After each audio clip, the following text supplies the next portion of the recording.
برداشت کیے. ایک بدو آ گیا, یا رسول اللہ میں تو برباد ہو گیا. تو کیا ہوا؟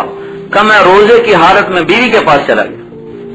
ہم نے کہا اچھا تو غلام آزاد کر, پھر ایک غلام آزاد کر.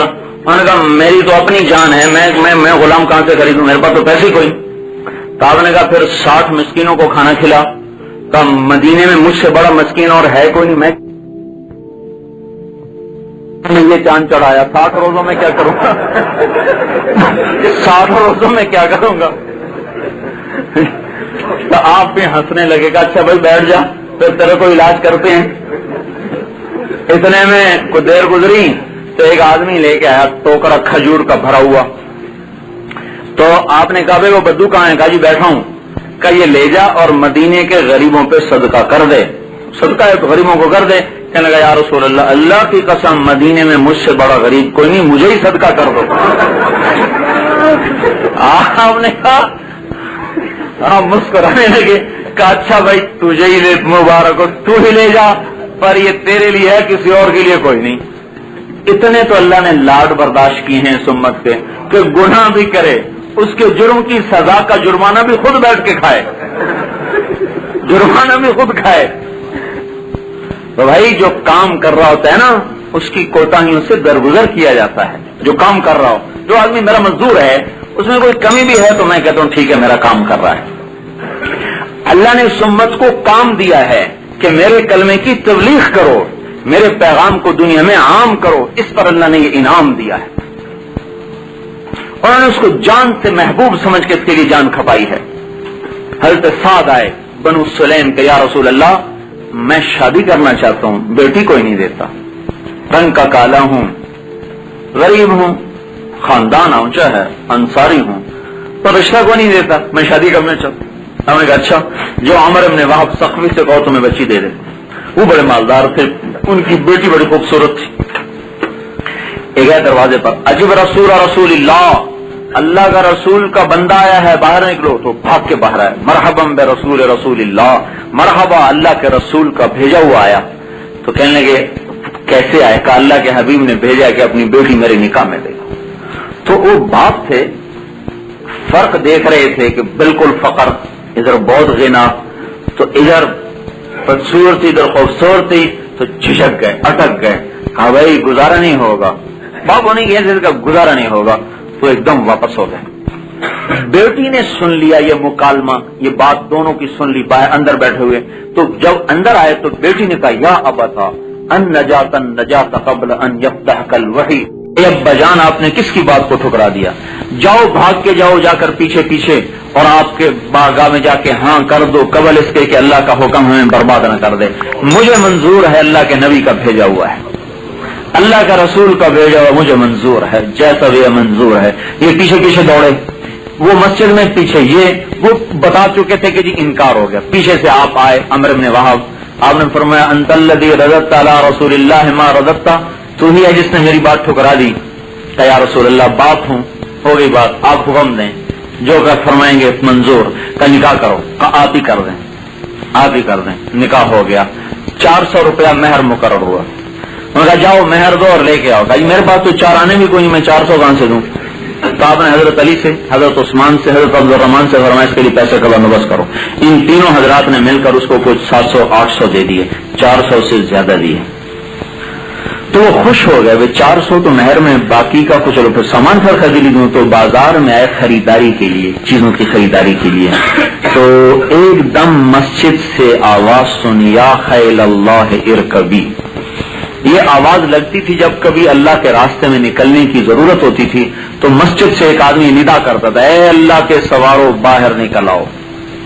عام طور پر مدینے پہ حملے ہوتے رہتے, چھوٹے چھوٹے حملے عام طور پہ ہوتے رہتے تھے عرب کے بدوؤں کی طرف سے. تو مدینے کی ایک طرف پہ حملہ ہوا, عرب کے بدوؤں نے کیا. تو اس وقت خبر آئی تو فوراً مسجد سے اعلان ہوا, یا خیل اللہ, اے اللہ کے سواروں, اے اللہ کے گھوڑ سواروں باہر آ جاؤ.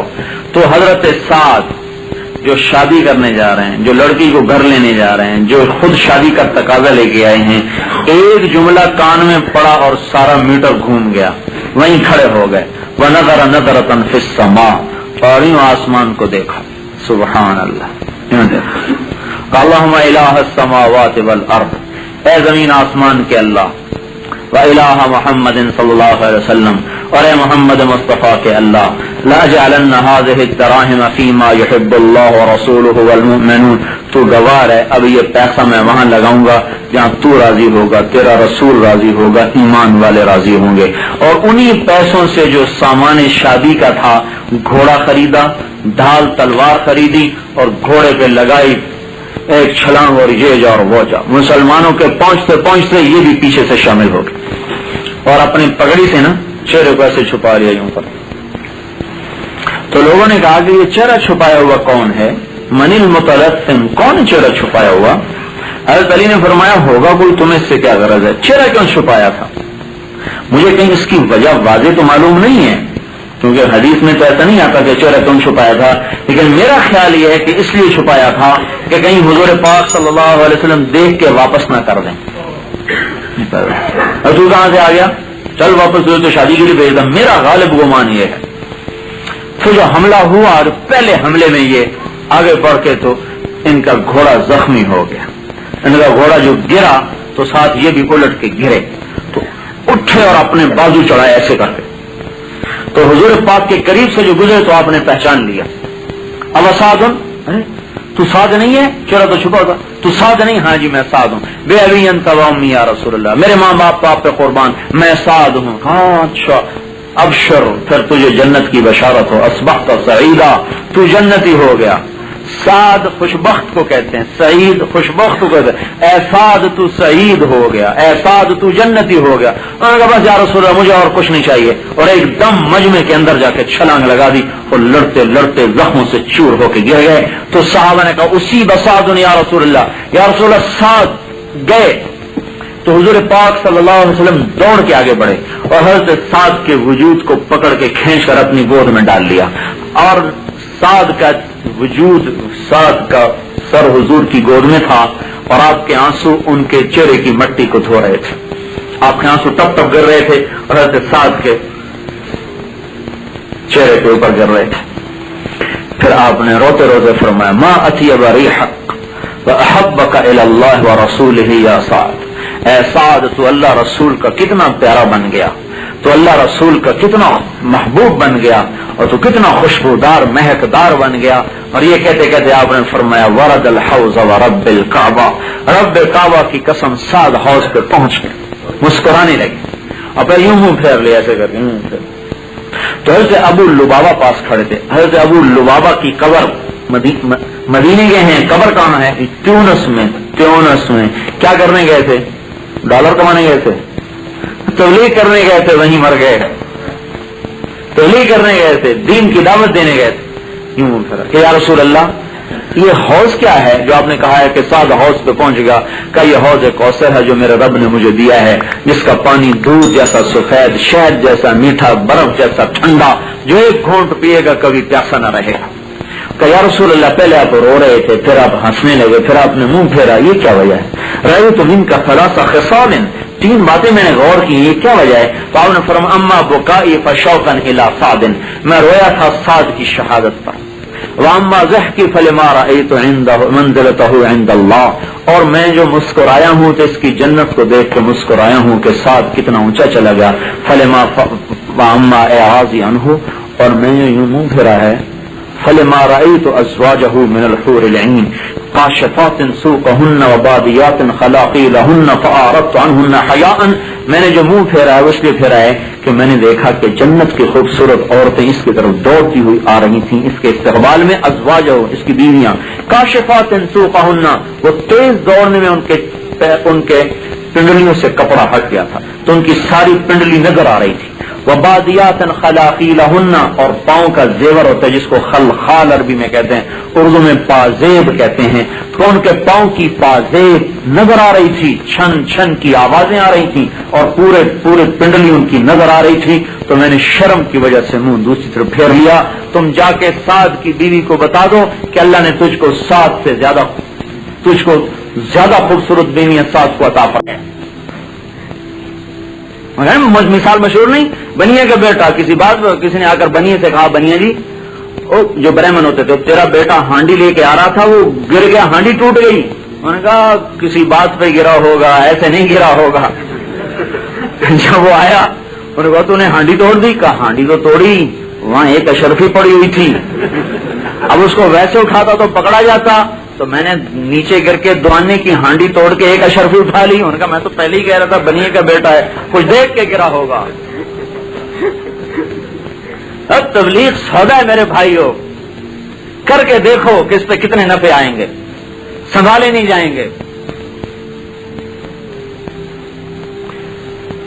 اور ایک اردن سے تاجر آیا، تاجر نے انجینئر تھا، کہنے لگا میں نے 4 مہینے کا ارادہ کیا تو بیوی سے کہا میں 4 مہینے کے لیے جانا چاہتا ہوں. انہوں نے کہا مجھے طلاق دے دے، بچے ساتھ لے جا، چلا جا. میں نے کہا مجھ سے طلاق لے گی پھر بھی 4 مہینے تو بیٹھی رہے گی تو میرا ہی انتظار کر لے. تو کسی اور میں بھی 4 مہینے میں آ ہی جاؤں گا تو اور کہاں جائے گی، تو کیوں طلاق لیتے؟ کہا نہیں مجھے طلاق دے، بچے ساتھ لے جا. اما ابا سے بات کی، انہوں نے کہا کہ حج پہ جانا بھی جائز نہیں ہے ماں باپ کو چھوڑ کے، تو تبلیغ کون سی کرتا ہے؟ کہا میں چپ ہو گیا. جب اللہ دل میں ڈالتا ہے تو راستے بھی دیتا ہے. تو کہنے لگے ترکیب سوچی. تو میں ایک دن لے کے آ گیا وہ ایک ڈاکومنٹس بڑے سب بنا کے اور ان کے سامنے رکھے. اردن بھی پاکستان جیسا غریب ملک ہے، ہماری جماعت فری ہے اس میں. تو کہنے لگا گھر میں آ کر کہ یہ کویت سے آفر آئی ہے، 3 سال کا ایگریمنٹ ہے اور بلا رہے ہیں 3 سال کے لیے. جو ماں باپ فتوا دے رہے تھے نا حج کرنا بھی جائز نہیں، اب ان کا فتوا سنو، بیٹا چلا جا ہمارا اللہ وارث ہے. انہوں نے کہا جو کہہ رہے تھے نا حج پہ جانا بھی جائز نہیں، اب کیا کہہ رہے ہیں؟ بیٹا چلا جا ہمارا اللہ وارث ہے، تیرے بچوں کا مستقبل بن جائے گا. اور بیوی بولی جو 4 مہینے میں طلاق مانگ رہی تھی، کہہ رہی تھی 3 سال کی کیا بات ہے، یوں ہی گزر جائیں گے.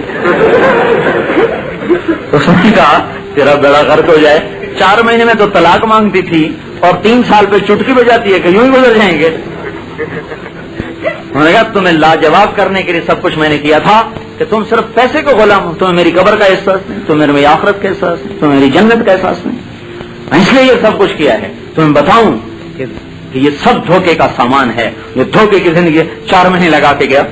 جو ارادہ کرتا ہے نا اس کو اللہ راستے دیتا ہے. ایک ہمارے یہاں پٹھان سردار تھا بڑا، تو جیسے بازے ہوتے ہیں نا پڑھ لکھ جاتے ہیں تو زیادہ بگڑ جاتے ہیں، ان میں سے بگڑے ہوئے پٹھانوں میں سے تھا، ورنہ پٹھان عام طور پر دیندار ہوتا. تو اس نے جو لگائے 3 دن تو داڑھی رکھنے کا ارادہ کر لیا. اب بیوی درمیان میں رکاوٹ بن گئی، مگر میں نہیں رکھنے دوں گی. جو دل میں ارادہ کرتا اللہ راستے کھولتا ہے. تو ایک دن اس سے کہنے لگا دوسری شادی کی سوچ رہا ہوں، لیکن یہ سوچ رہا ہوں پہلے داڑھی رکھوں کہ پہلے دوسری شادی کروں.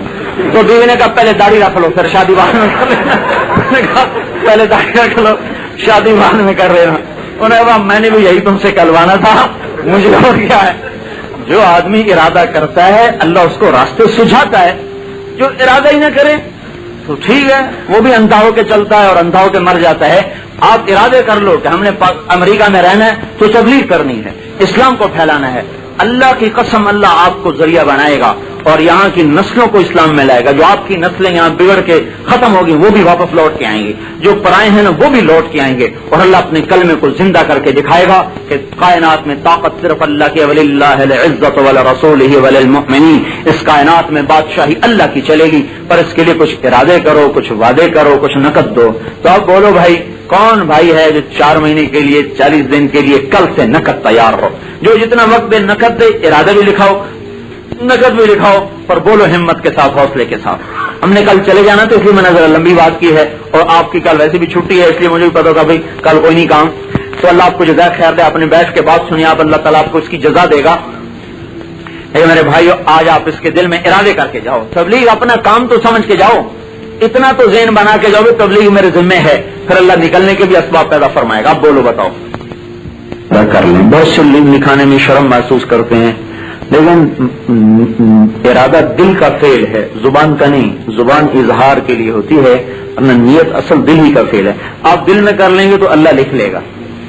دل میں کر لیا، اس سے تو نہیں نہ ڈرتے کہ کہیں قبول نہ ہو گیا تو کر جانا پڑے. ہمارے پاکستان میں مفتی زین العابدین صاحب ہیں، جنت مسجد نبوی میں ایک آ گیا، اگر دعا کرو یہیں قبر بن جائے. مفتی صاحب خاموش ہوئے. اس نے میرے کہا دعا کرو یہیں قبر بن جائے. پھر وہ خاموش رہے گا. حضرت دعا کرو یہیں قبر بن جائے. تو مفتی صاحب نے اس کا ہاتھ پکڑا, پھر اٹھو. کہا جی کہاں؟ کب وہ ریاض الجنہ میں جا کے دعا مانگتے ہیں, وہاں ڈائریکٹ قبول ہوتی ہے. اب مفتی صاحب آگے کھینچے, وہ پیچھے کھینچے.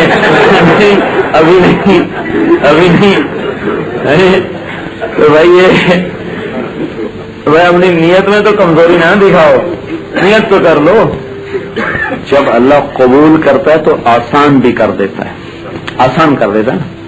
مجھے دلی والوں کو مرچیں کھانا کتنا آسان ہے, آنکھوں سے پانی ٹپک رہا ہے, کھائے جا رہے ہیں, تکلیف بھی ہو رہی ہے.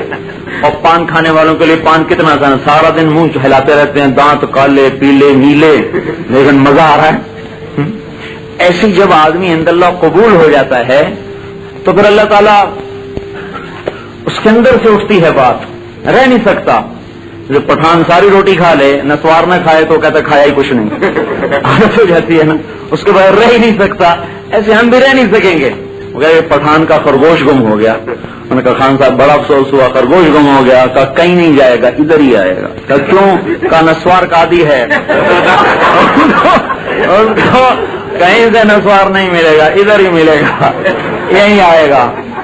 تو جب دین کا ذوق لگ جائے گا تو کہیں چین آئے گا ہی نہیں, کہیں نہیں آئے گا. اللہ کی قسم کہیں چین نہیں آئے گا سوائے ادھر کو دوڑنے کی. نیتیں کر لو, ٹھیک ہے نا بھائی. عملی طور پر یہ ہے کہ اپنے مقام پر رہتے ہوئے 5 وقت نماز کی پابندی فرمائیں. نماز اللہ نے فرض کی ہے, آسمان پہ بلا کے فرض کی ہے. زمین پہ بھی نہیں, آسمان پہ بلایا اپنے حبیب کو سامنے کھڑا فرما کر پھر نماز عطا فرمائی. آپ کسی جگہ جاب کرتے ہیں, کسی دفتر میں ہیں, کسی دکان میں ہیں, جب نماز کا وقت ہو جائے, مسجد قریب ہے پھر تو مسجد میں آ جائیں. بہت سے یہاں بازار ہم نے دیکھے مسلمانوں کی دکانیں تو انشاءاللہ مسجد میں آ جاتے ہیں, لیکن بہت سے دور ہیں تو جس جگہ کام کرتے ہیں نا وہاں اذان دیں. زور اثر تو یقیناً آتی ہے جاب میں, اذان دیں اور نماز پڑھیں.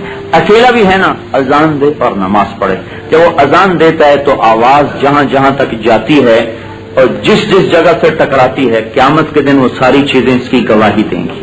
ایک تو اس نے اپنے گواہ تیار کر لے, امریکہ کے پتھر پہاڑ گلیاں سڑکیں اس نے اپنے اوپر گواہ تیار کر لے کہ اللہ یہ کہیں گے یا اللہ ہم گواہ ہیں کہ اس نے یہاں نماز پڑھی تھی. دوسری بات کیا ہے, حدیث میں آتا ہے کہ جہاں آدمی اذان دے کے نماز پڑھتا ہے, اگر اکیلا بھی ہو تو دائیں بائیں جتنے اہل ایمان ہوتے ہیں نا جنات میں سے, وہ سارے آ کر اس کے ساتھ نماز میں شریک ہو جاتے ہیں. اذان نہ دے تو پھر شریک نہیں ہوتے. اذان دیں, آواز سن لیں اور وہاں کہیں قریب ہوں تو وہ آ کے اس کے ساتھ نماز میں شریک ہو جاتے ہیں. آپ دیکھنے میں اکیلے نماز پڑھ رہے ہیں, لیکن اگر وہاں اہل ایمان جنات ہیں تو آپ کے ساتھ پوری جماعت ہو رہی ہے. اور یہ اذان اور یہ نماز آپ کے اس پورے ماحول پر اثر ڈالے گی. تو جہاں آپ جائیں اذان دیں, نماز, سفر میں ہو نماز کا وقت ہو جائے اذان دیں, نماز پڑھیں. یہ دونوں چیزیں مستقل دعوت ہیں. قرآن پاک کی تلاوت کے لیے وقت فارغ فرمائیں, اس کو کھول کے پڑھیں. اللہ کی کتاب ہے, اللہ کا فرمان ہے, محبت سے پڑھیں. اور اللہ پاک کا تیسرا کلمہ درود شریف استغفار کی کم از کم ایک تسبیح ضرور پڑھ لیا کریں. جب آدمی کہتا ہے سبحان اللہ, کہیں 1 سیکنڈ لگا. کمائی کتنی ہوئی ہے؟ اللہ کے حبیب کا فرمان ہے ما من عبد مؤمن یسبح للہ تسبیحۃ. جب مسلمان کہتا ہے سبحان اللہ, یا کہتا ہے الحمدللہ, یا کہتا ہے اللہ اکبر, یا کہتا ہے لا الہ الا اللہ, تو جنت میں ایک درخت لگتا ہے جس کا نیچا سونے کا, اوپر جواہرات کا, پھل اس کے لٹکے ہوئے پکے ہوئے, اور اس کے سائے کے نیچے 100 سال گھوڑا دوڑ سکتا ہے. اور زور کتنا لگا؟ 1 سیکنڈ. سبحان اللہ, الحمدللہ, لا الہ الا اللہ, اللہ اکبر. 4 سیکنڈ میں آپ نے تیسرا کلمہ پڑھ لیا اور جنت میں 4 درخت لگا لیے. اب ہم یہ کہتے ہیں کہ کم از کم 100 دفعہ صبح 100 دفعہ شام پڑھے, زیادہ کی کوئی حد نہیں. درود شریف کے زیادہ کی کوئی حد نہیں, استغفار کے زیادہ کی کوئی حد نہیں. کم از کم 100 دفعہ, 100 دفعہ درود شریف, 100 دفعہ استغفار, 100 دفعہ تیسرا کلمہ صبح اور 100 دفعہ شام. ذکر کرتا رہے. آدمی بہت کچھ غلط بھی کہتا ہے. ایک ہمارے بزرگ تھے, ان کا انتقال ہوا, پنجاب کے تھے, گالیاں بہت دیتے تھے. تو خواب میں کسی کو ملے تو انہوں نے فرمایا کہ میرے ذکر کو اور میری گالیوں کو تولا گیا تو میرا ذکر بڑھ گیا, اس کی وجہ سے بخشش ہو گئی.